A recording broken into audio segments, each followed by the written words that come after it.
Okay, next. Remove Res Comp. Remove Guardian Revival. I think Oh? Guardian Revival has done more bad. Wait, this is Quad. Wait, why are you calling for this? Guardian Revival has done more bad. Wait, no, hang on. I'm gonna let him cook. I've never seen this guy have like an unrealistic take. Than good, especially for these two. Now, Star-Lord keeps getting buffed and nerfed. He's good on his own. But Sure. if you know anything about healing comps, Burst and Hot does not work. The only reason Adam Warlock's healing is even viable is because of the comp team-up bonus, that 15%. Do you know how much Avatar Lifestream would heal if it wasn't for that? 250 health, which in a game like Marvel Rivals is not a lot. She drops off way more than 250 health before I even get another heal back. This is 375 on a full headshot. Bane to my existence. Adam needs faster pace of play. Karmic Revival's animation should be much, much faster. Like Quan, cool dude. You're making me shit my pants a little bit so far, just because, listen, I'm not here to tell you what to do. I am here as a harbinger of warning. I am here, like, I should go put on a sweater. I should come in on like a little hoodie, you know, and just like, do not know what you ask for. We're asking for mass res mercy. That is a spooky thing to ask for. You know, and as people get better at the game, the res is already kind of getting more and more useful, you know, and it's not a good gameplay loop. Give it a small healing pulse for the 8-9 seconds that I'm walking around for. Make Adam the healing pulse. Because only 2 characters in the game have a 5,000 ult timer. That's Adam and Luna Snow. Luna is still using hers more. Then there's Mantis, who honestly just needs to go back to her Season 0 counterpart. If you're going to make her a hot healer, I think she does need that offensive presence. She does need to be hard to hit. She does need to be fast. So I think, yeah, since then they buffed Mantis's healing to make it so it does like a base healing and then a percentage-based healing, so it heals tanks a lot more. You want to lower the cooldown of her leaves? That's fine. Give her a bigger burst on that initial leaf though. Adam is the only anchor in the game that is used for his team up and is not self-sufficient on his own. And Mantis gets dragged down because she's in the team up. That is pretty true. I'll give him credit, you know, that's why I said always a sensible take. Comes around to the end, we can definitely agree on that one. I just, listen, all right, like I'm not trying to be that guy. Like, you gotta be real careful with res mechanics in these games. Res mechanics are, like, okay, if you watched any of the Sentinels games from the $3 million tournament this past week, you saw on Control when they played res comp, like how often they were just like dying, like on cooldown. Like they lost fights to 100 Thieves like 3 times in a row and just still would not die because like Star-Lord would self-res, Mantis would self-res, Adam would self-res one fight. Then the next fight, they're coming through on a portal and everyone's coming through midway through, even though they got like 3 or 4 picks. Somebody respawns, portals through. Then everyone jumps through the portal. The Adam goes highs up to high ground.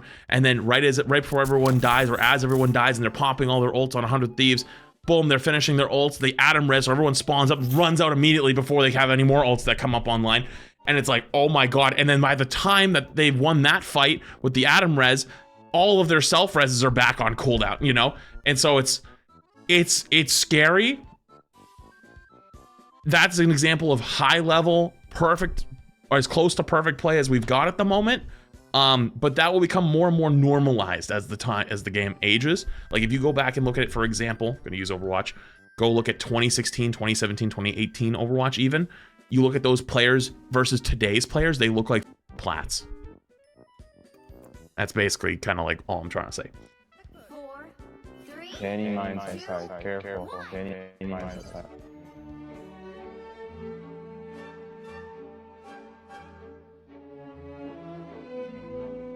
got it? It gets to a point, man. It really gets to a point. So funny. There's a silent epidemic going on with Marvel Rivals Ranked that not nearly enough people are talking about. That is the use of trackers, not just regular trackers. Oh god. Oh no. Is it time for this one? trackers that are built into the game that you get as overlays. This is a blatant competitive advantage. Can we also just be honest and say it's fucking cringe? It's lame, it's corny, it's cringe. That's the most important thing. Now, jumping into the full video, you guys will get to see one of the players on my team doing this from the moment the game starts. Understand what I mean by it's cringe. I played against... Who cares about this? Well, I've actually seen this TikTok. Let the TikTok show for itself why you should care. George Short earlier. Enjoying losers too. Oh. One more time. In the full video, you guys will get to see one of the players on my team doing this from the moment the game starts. Understand what I mean by it's cringe. I played against George Short earlier. Enjoying losers too. Oh. Also, I don't know how this makes sense. It's saying our odds to win are 45 when we have 5 peak eternity players and they have 2. Makes sense. What? The logic there? Yeah. 5 of us peaked eternity, 2 of them did, but somehow the game is saying we have 45% chance to win, so yeah, don't know how that worked out. What are you looking at? What are you talking about? What do you like to know? Ben Starler next. What? You're looking at arbitrary numbers and automatically saying GG. Like, I don't know what to Oh, tell you, man. no. What I'm saying is I don't know how that is. Where are you getting these numbers from? What is this?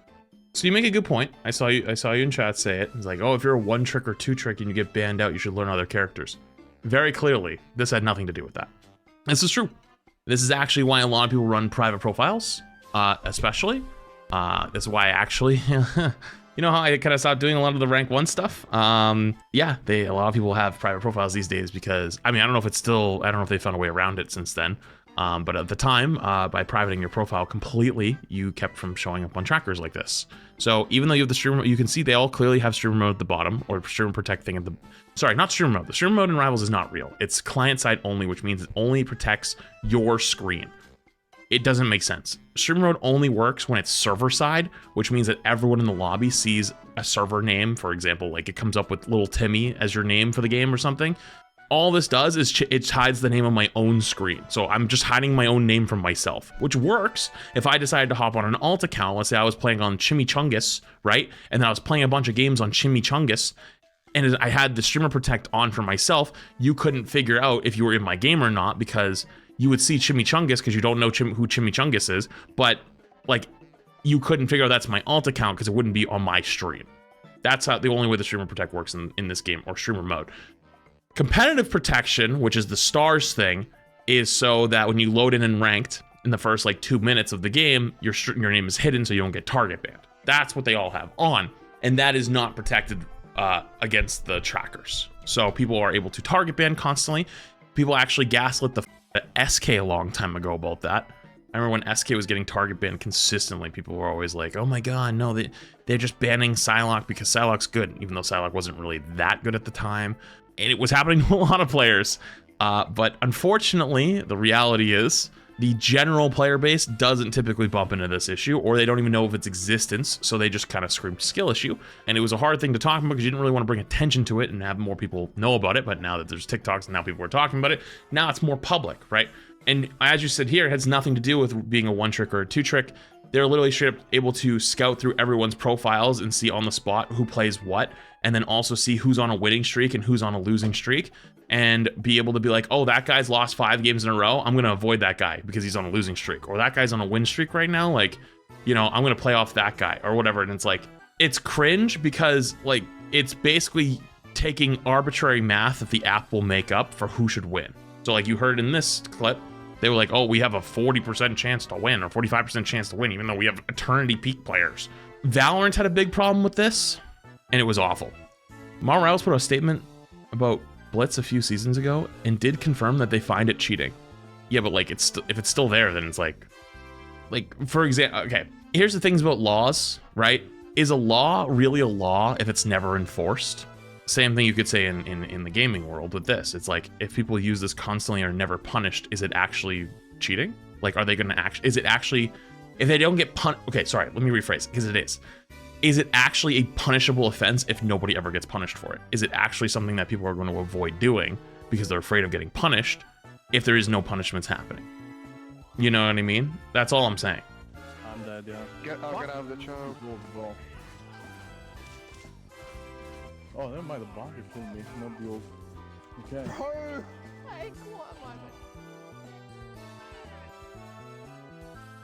I'm dead, yeah. Get out of the chat. I mean, it's Well, this is like literally 1v5. oh, never mind. The bot is killing me. No deal.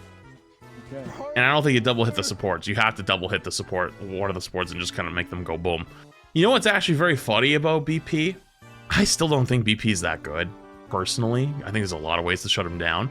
But it is very, very funny because I actually got played in the Rivals tournament. It was really, really good.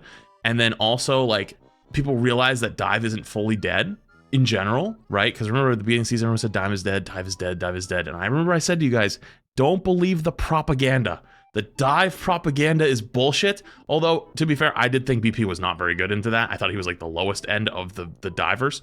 That said, though, now people have figured out the Dive isn't dead. So, like, people will play BP and he actually gets value. And it's funny watching a character that gets no changes have such a public perception flip because people figured out that Dive is not terrible. Out of the divers, I still think BP is like worst or second worst. At least it's just in the practice I've seen. Maybe Spidey could be technically the worst these days, actually, at the moment. But like that, he's probably much better in metal ranks than it is in like Eternity, etc. Right? BP is slightly better than Spidey. That's yeah. I was thinking on it for a second, but I don't know. It's just a comical little thing to think about. All right, last one. Also, if you enjoy these videos, by the way, chat, the only way I can do more of these is by you submitting them. So if you enjoy these TikToks, for good reasons, bad reasons, you know, or sorry, good videos, bad videos, good takes, bad takes, funny video, stupid video, cinema, whatever it might be, submit them to my Discord, mods will go through it, make sure it's nothing gonna get me banned, and then give them to me. So without you, I wouldn't be able to do it. All right, last one I got is another quad. That's another quad one. Stop using tier lists to justify your opinion. Oh, this is a good one. Tier lists exist off the idea that you know 100% of the character, the matchups, and everything else. You're playing at 100% efficiency. The average. I don't totally agree with that. A tier list is more of a perspective thing, and it's like, for example, I know Emok's trying this with something where he's gonna have chat make a tier list, and then he's gonna make a tier list differently just to see what it looks like. But like, tier lists are really simplified ways of digesting complex topics, right? Like, it is a complex topic to talk about characters and how good they are at their maximum and their minimum from a metal rank player to a top rank player. It is a very complex conversation to have, but the average player and the average person does not have the attention span to sit there and digest your video essay on why this season has certain things good and bad. And a tier list gives a visual representation that they can look at and say, this is objectively better than this one because it is higher on the list. It is easier to digest and it takes a lot of nuance out. And so it's like taking a very complex conversation with highs and lows and flattening it out so that the average person or the average viewer or the average whatever can digest the information and then try to implement the information. Unfortunately is the truth. Which is why I always you should take tier lists with a grain of salt. However, though, there's also why tier lists at the very beginning of a season look different from the end of a season because people figure things out over time, you know?